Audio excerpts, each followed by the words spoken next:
Most of us wake up every morning already behind. You feel it before you even open your eyes, the weight of the rent, the friction of the morning commute, the endless, noiseless digital chatter that never seems to stop. You go through the motions, but the exhaustion feels different lately.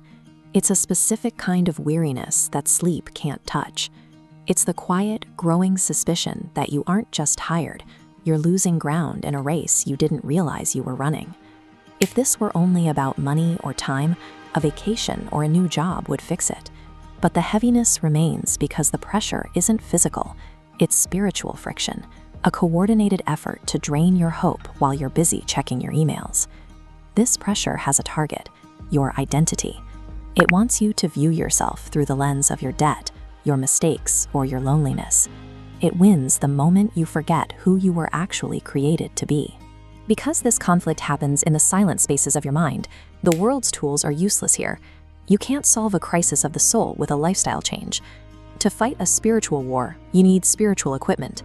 Faith provides a specific set of tools. The word acts as a defensive strike, a collection of truths designed to be spoken aloud until the atmosphere around you changes. Take the onset of depression, which feels like a physical weight on your chest.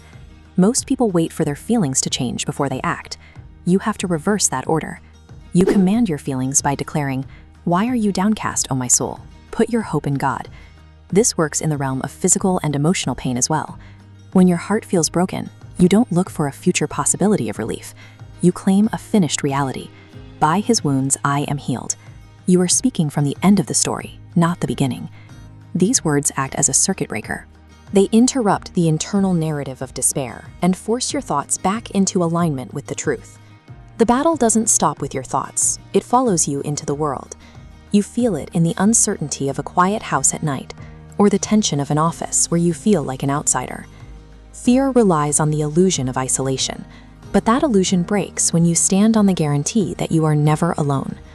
Knowing that the creator of the universe is present in that room with you changes the temperature of the environment.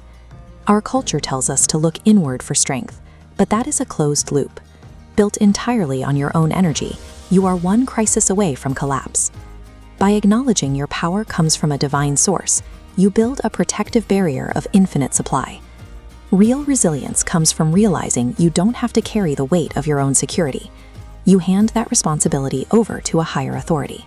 For the moments when you feel completely hollowed out, there is a promise of fresh oil.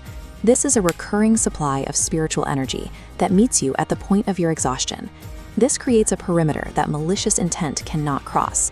When you are covered by this protection, the systemic obstacles and hidden agendas meant to derail you find no place to land.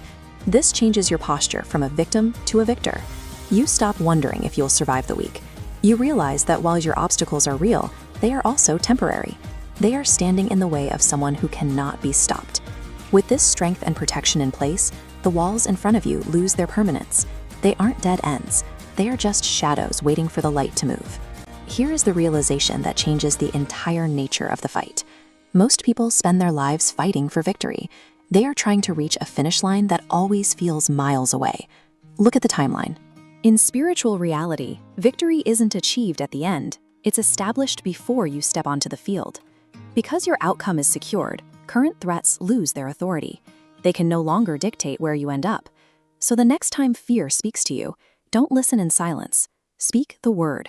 Stand on the ground that has already been won. Refuse to accept the version of yourself that the enemy tried to sell you. Whatever you are facing today, the bills, the pain, the loneliness, it is not your conclusion. It is the beginning of your comeback. If you're ready to stand, comment "I stand in victory" and subscribe to keep your armor ready.